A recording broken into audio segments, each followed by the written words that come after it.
الحمد لله رب العالمين، والصلاة والسلام على رسول الله الأمين محمد وآله وصحبه أجمعين.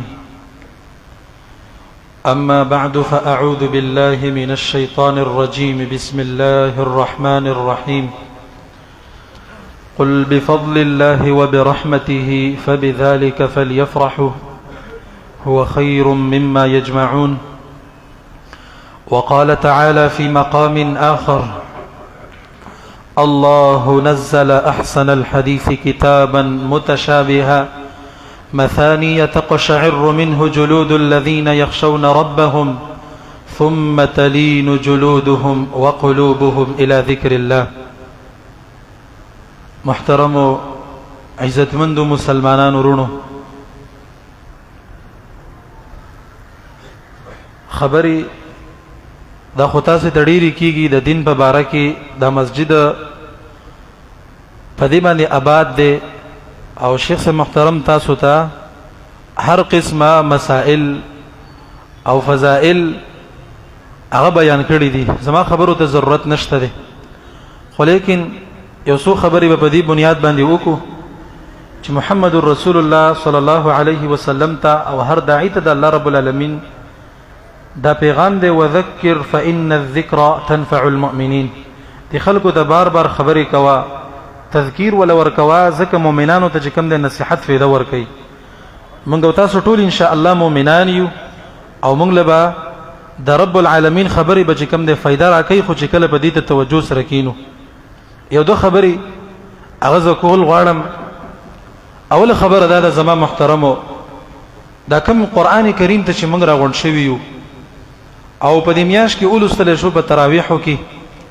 او دغه شان په درسونو کې لستل کېږي. نو دا قرآن د عادي کلام نه دی، ان د عام کتاب نه دی لکه څنګه چې دا نور کتابونه دي دینی. او موږ تاسو هغه ته به کوم نظر باندې ګورو، نو دی به نظر باندې به قرآن ته په هغه نظر باندې نه ګورو. یعنی قرآن کریم دا د رب العالمین د طرف نه راغلی کتاب دی، او دا د رب العالمین خبرې دي. زما محترمو، تاسو دې خبرې ته سوچ وکئ. کله چې د دنیا یو بادشاه وزیر اعظم د هغه د طرفه یو خط راشي، او دغه خط مونږ او تاسو ته راشي،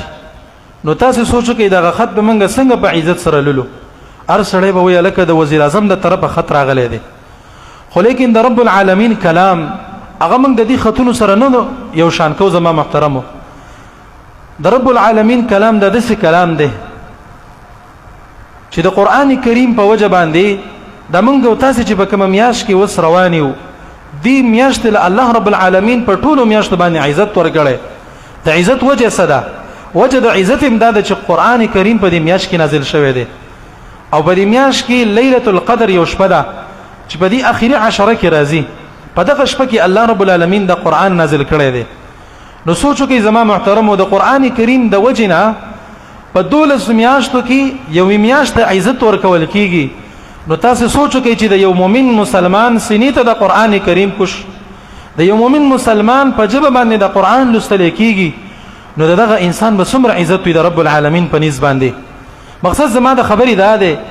چې دا قرآن کریم عادي کلام نه دی چې موږ دې ته ګورې داسې په سپک نظر باندې وګورو. دا ډېر اوچت کلام دی د رب العالمین د طرف نه. خدا موږ او تاسو ولې په دې باندې نه پوهیږو؟ د دې عظمت ولې موږ ته پته نشته؟ د قرآن کریم لویواله ولې موږ ته نه دی معلوم؟ د قرآن کریم عظمت کوم چې د صحابه کرامو په زړه کې وو، هغه عظمت کوم چې د مخکې سلف صالحین په دور کې وو، او څنګه قدر به د قرآن کریم کېدو، هغه شان عظمت هغه شان قدر زموږ په زمانه کې د قرآن کریم نه کېږي. دا وجه څه ده زما محترمو؟ د دې بل هیڅ وجه نشي کېدی، بلکې وجه هم دا ده چې د قرآن کریم نه مسلمانانو اعراض کړی دی، د قرآن کریم نه مسلمانانو مخ اړولی دی. او کله چې مؤمنان مسلمانان راولېږي او د خپل کلام د رب العالمین د کلام نه مخ واړوي، الله رب العالمین په دې خلکو باندې ظالمان بادشاهان مقرروي، الله رب العالمین په دې خلکو باندې ذلت راولي، او د خلکو باندې مصائب او تکلیفونه راځي، مشکلات پر راځي، او داسې مشکلات پر راځي چې د هغې نه د خلاصي لاره هم نه. قرآن کریم کې الله رب العالمین موږ ته فرمایلی دي: ومن اعرض عن ذکری فإن له معیشة ضنکا. اے مومنانو مسلمانانو، کم سړی چې زما د قران نه اعراض کو اعراض زما محترم علما وي په څو قسمه ده یو اعراض دا چې لکه قران کریم زنه منم دا نه منم چې د رب العالمین د طرفه دا کتاب راغلی دی یو اعراض دا ده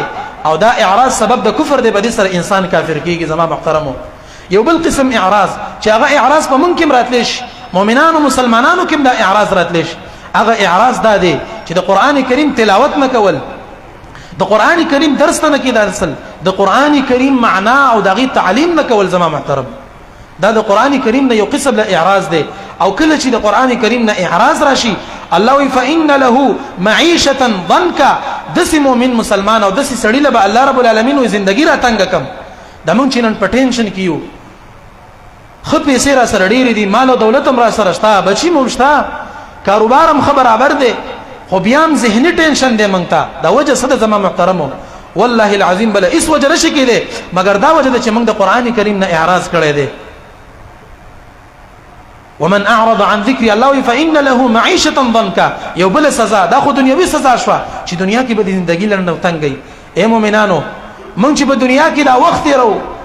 او سارو زو ما خام کور ترازو مزدوری کو زمون د جون مقصد سره چې زندگی کې راته سکون ملاوي شي راحت راته ملاوي شي او سره د دین چې مونږ مشقت برداشت کوو د دې خبرې د پاره چې مونږ ته راحت او سکون ملاوي شي خو بیا هم راحت او سکون نشته راشي د راحت او د سکون زیو پیژنې والله العظیم د راحت او سکون زیونه هغه د مساجد دي دا مدارس دي دا علما دي دا طلبه دي دا د قران کریم درسونه دا د سکون او د راحت دي ګوره تاسو د دې طالبانو ته پوښتنه کوي د دې ژوندۍ وګورئ قسم په الله والله العظیم موږ دا خبره کو په فخر سره کو او بیا به کو کچرته د خلک راولګي او موږ سره جنگو کې په تور باندې او ټوبه کې را پسې راواله چې د تاسو ژوندۍ موږ لرا کوي او د زمنګ ژوندۍ د تاسو والے والله العظیم کوي کو راشي د دې ژوندۍ سکون وګورئ د دې راحت وګورئ بیا به تاسو سره قران کریم عظمت پته ولګي زما محترمو هغه زيونه چې په هغه کې راحت ده سکون ده هغه مسلمانانو پریخي دي هغه زيونه چې په هغه کې ټینشني بیماریاں لګي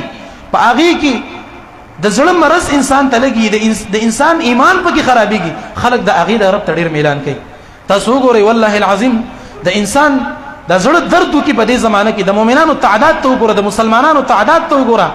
د بازارونو چې ټول تاسو تخکاری د ټول مسلمانان دي په دې کې کافر نشته دي د ټول مسلمانان دي په دې بازارونو کې او مساجد وګورئ کنه او مساجدو کې 200 300 مسلمانان مستولال دي زما محترمو د تاسو چې کوم راغلی د رب العالمین الله ته د شکر سجدي ولګوي قسم په الله او ټول عمر ما الله ته سجده پریوځي کنه د دې نعمت شکر به ادا نه کوي چې الله دله د یو منځ توفیق درکې بجمع سره د لوی توفیق د زما محترمو دا وګورئ مسلمانان لګیا دي په مساجدو کې تراویح کوي او تاسو وګورئ کنه دا تاسو ته مخامخ یو سټیډیم ښکاری مخامخ تاسو ته یو سټیډیم ښکاری زما محترمو والله چې د خفګان او د جړه خبره د مؤمنانو په ملک د مسلمانانو ملک چې ټول مسلمانان دي په دې ملک تاسو وګورئ د حالات شروع دي وقت د تراویح ده اے میاشت د سشي میاشت زما محترمو د رمضان میاشت یو عظیمه میاشت او په دې ټیم کې زمون مؤمنان مسلمانان او ځوانان هغه زی د کرکټ تماشوله د زمون د پاره ډیر د خسان او د تاوان خبره د مؤمنانو او ځدی مشرانو ته ویم دې سټیډیم ته زمونږ استادو بچیزي دې ته زمونږ استادو نوسیزي مو خو راځي په جماعت کې منځونه کو په لغاړه خلاصو والله العظیم کده الله په نسبت تاسو خلاص شي ګورئ الله رب العالمین قران کې ډیر نشنا آیات ویلې دي یا ایها الذين امنوا قوا انفسکم واهلیکم نارا الله د امر صيغه استعمال کړی دا اے مؤمنانو د خپل ځانونه او د خپل اولاد د اور نه بچ کړئ دستا د بچی تربیت پتا باندې لازم دی او پتا باندې فرض دی چې ته د بچی تربیت کې دا نه چې بچي سحر لګو تعالی پیسې ګټي بس ماخام راځي تاسو نشته چې د کم ځای نه دی راوړي دا تاسو نشته چې بچي 15 وخت مونږ دې کړي دی او کنه دې کړي مؤمنانو مسلمانانو په دې خبره کې د رب العالمین ډیر ویریږي د خپل بچو تربیت وکړي زما مقصد دا دی زبل خلالم زما محترمو مقصد زما د خبرو دا دی قران کریم دومره عظیم کتاب دی اول موږ د قران عظمت ونه پیژندلو د قران کریم عظمت زموږ زړه ته کوز نشو د دې یو بنیادی اساسي وجه دا هم کې دي شي چې موږ د قران کریم په معنا باندې نه پوهیږو زما محترمو تاسو سوچو کې خبرې ته قران کریم خو موږ ټول لولو کنه پروژه کې څوک 15 ختمونه کوي څوک شپږ ختمونه کوي سو کوئی زلس رازی ورونو چې یو شو په حدیث او په قرآن